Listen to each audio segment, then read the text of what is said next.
That's a lot of questions. That's okay. Come on. Someone asked. If we have to go longer, we will. Okay, someone asked, people of color, melanated people, they wrote people of color, can they activate faster than others? Is this because of the melanin, or is there more to it? There's always more to it. But the melanin is one of the reasons that you can do it faster. There's absolutely more to it. However, the darker someone is, the faster they can get this stuff together, because the more light that they are. By that I mean, again, we're going to use the science of color, and then we're going to use not the science of color, okay? Let's just take not the science of color. If you take a bunch of color crayons and you put them on a piece of paper and you start blending them together, the more colors you add, the darker the color appears to be.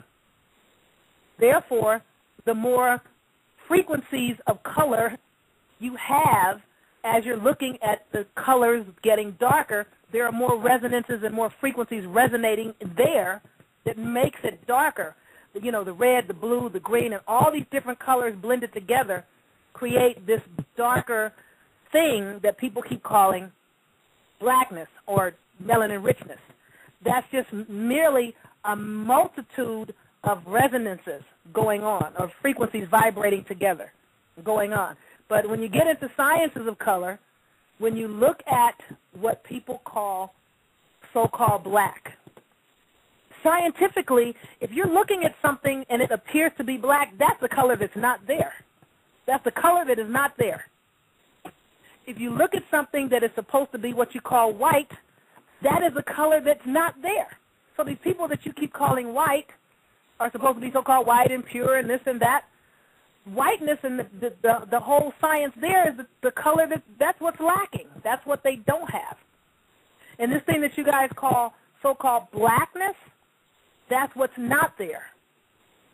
But this thing that people call blackness is really a multitude of color frequencies resonating together to create this spectrum of multicolors that you call black, because it looks like what is black. When in reality, really, that what you call dark is really light. That's really so-called white. And I know I lost everybody, but that's the best I can give you. There's more to it than being melanin rich, but being melanin rich means, like I said before, you have all of these spiraling, spinning melanocytes on your skin that make you dark. And all of that spinning, those spinning vortexes, they're like little eyes, and they're pulling in all these resonances of color and light and sound, if that makes any sense. There's absolutely more to it than just being melanin rich, but melanin rich it's a for lack of better word, it's a leap ahead. That's why people want to keep you behind, but they didn't have to, because the people agreed to sit behind and let these other people try to catch up and graft in. They chose not to, trying to keep the white race pure.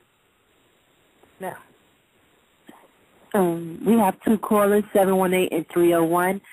I see you. I'm going to answer 678 right now. 678, you're on the air. Greetings, Dr. Bay. My name is Greetings. Brother Noble. How are you? I'm wonderful. My name is Brother Noble. Because I'm traveling, I want to ask you a question, then I'm going to hang up so there's no background noise. I just want to say we really appreciate you. Everyone out in Colorado, we listen to you all the time. But I have this real quick question, and that question is, what is the importance of nationality in everything that you have learned? Oh, now, I had started getting into nationality, then I didn't. Based on what I've seen, we are already nationalized. Nationalization basically means taking a separate freestanding empire and subordinating it and subjecting it to another one. And that's where we are already. But the concept that you're talking about when you are referring to nationality, which I think I comprehend what you're trying to say, it's very important. You know, the first thing, order of business, is to kind of know who you are. But, you know, when people keep asking me questions like, how do I establish my nationality? To me, the very thing you were trying not in America is what establishes your nationality. Our people have never been a very color-oriented people. We've always been a take them on an individual basis kind of people. But other people are on some color shit. So I'm saying to my people now, who are really not that color-oriented, people have been using color against us forever. It's time to use the color thing to your advantage. Your copper coloring is your damn badge of nationality. Now, we know a lot of people lost their copper coloring, trying to be lighter than a brown paper bag, but, we still know who they are.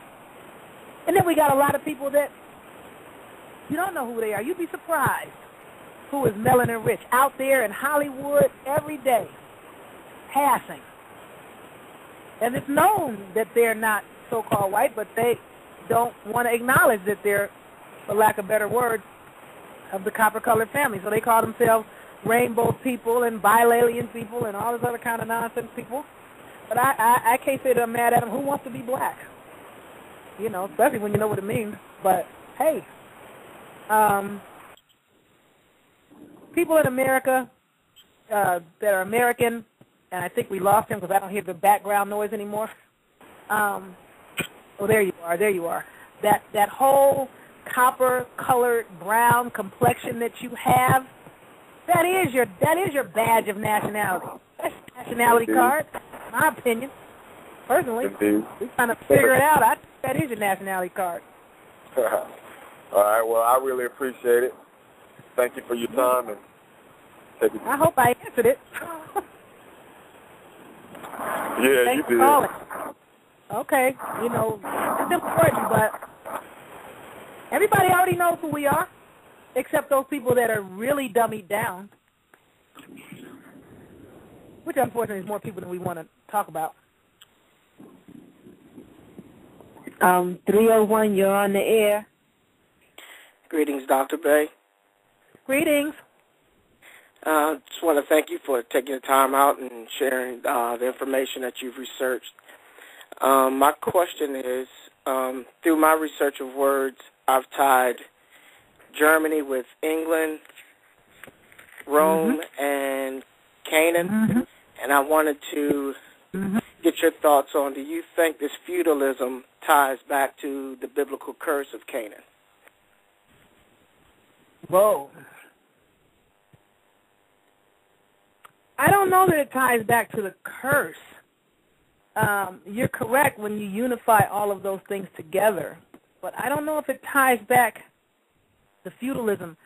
I'm not sure that I can say that there's a connection between the feudalism and the curse of Canaan. I don't know that I see that. But just because I don't see it doesn't mean it's not there. But I don't see the feudalism being connected. But I will say this. A lot of people that have this so-called mark of pale complexion, or the mark of Cain, or the curse of Canaan, or whatever you want to call it, a lot of them have moved away from a lot of that stuff. They've evolved to a certain point past the ridiculous stuff. And since I explained to everybody that there is not one race or this racism, what it is racialism. You're only going to be able to promote racialism, which other people call racism, when you are part of a race. If your mom had 2 boys and a girl, the 2 boys and girl, those 3 children, those are a race. They are the race of their stock, and their stock is their parents. Their mom and dad are their parents, which are the stock, and the children are the race. Now, most people are not a part of this so-called white race that they think is misruling everybody, going into the Canaan business. What you're dealing with, like I said in a prior show, is this incested out crew these people are a race because they keep marrying their own sisters, their own brothers, their own nieces, their own nephews, their own mother, their own father, and their cousins. They keep marrying into their own bloodline. They breed their own stock, if that makes any sense. So they are a race. They're a whole inbred race of crazies, and they're on some whole other agenda about everybody. And they have a lot of people thinking that it's about being white when it's not about being what they think is white. It's about being a part of our ancested bloodline. And we are going to use people that think they're white to push this agenda while they're distracted on some other people about their color or their turbans or whatever the case may be. We're pushing our agenda because we want to stay on top of everybody. There's not that many of them. Okay, the people that are misruling the world, this little inbred, incested-out tribe, they're not as large as people think, and they are not as powerful as people think. What gives them the power is all of the people that are what you call Jews, what you call Nazis, what you call Christians, what you call Catholics, what you call Bloods, what you call Crips, what you call the Klan, or all these other little moving crews that are operating on some whole other agenda that they think is about something, and it's not about that. Oh, we're black, we're white. No, we're the in crowd, and you're not. We're Eastern Stars, and you're not. They think they're pushing some other agenda when they're really pushing the agenda for this inbred tribe that's all about their race, which is their immediate bloodline family. And their bloodline does not include a bunch of other people, but they use other people, and that's why they appear to be so powerful, because other people are doing all their work for them. There's just not enough of them. If people stop doing all the work, they die off. They'd be easy to kill if people quit doing all the work for them. You know, but it's easy to mislead people because they're on feudalism, and they need to be on feudalism because they're all the same blood. So they're going to die and fight and kill for their blood, especially since they're trying to stay in charge and stay in control and stay in power. And as long as everybody below them doesn't know that they're just being misruled by a bunch of inbred people that are psychopathic, sociopathic, psychotic, have lost their melanin if they had any, lost their mind if they had any, and they're on some whole other low chakra, fear, greed, hoard, everything is ours mentality. As soon as the people stop being pawns for them, then the game will stop working. But I don't know that I would say the curse of Cain or Canaan and the feudalism are linked. I don't know that I could say that. Yeah, doesn't mean it isn't. I just don't know if I can say it. Right. Because I remember in one of the previous discussions you had said that it's their the drive behind them getting everybody into this molestation and homosexuality is to, at the end, say to the Creator that they're no different from us. And I just, thought that might have been some sort of a link. There may be, but I don't know that I would put that to feudalism, though. You know what I'm saying? Right. Okay. There's definitely a link there, but I don't know if I would put that with feudalism. You got to remember what feudalism is. Feudalism is killing someone for killing one of your relatives, no matter what the reason, whether it was justified or not. You killed my brother.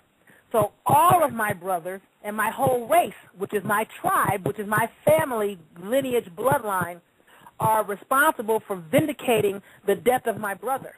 And that means killing the perpetrator and everybody in their family and everybody in their race. But people thought that race was about being white and race was about being black. Race is about being a part of a particular downline of a set of parents. Okay. Understood. Thank you once again. You are appreciated, and I will let you get to some other questions. Thank you for calling. Thank you. 321, you're on the air. They hung up. That's okay. 321. You guys absolve me for chewing this candy. I haven't eaten anything all day. I've been outside. And it just dawned on me. I've been chewing candy all day, and I'm on the radio, and I know y'all can hear me. My bad. Okay, I have a question from the chat room. They said these people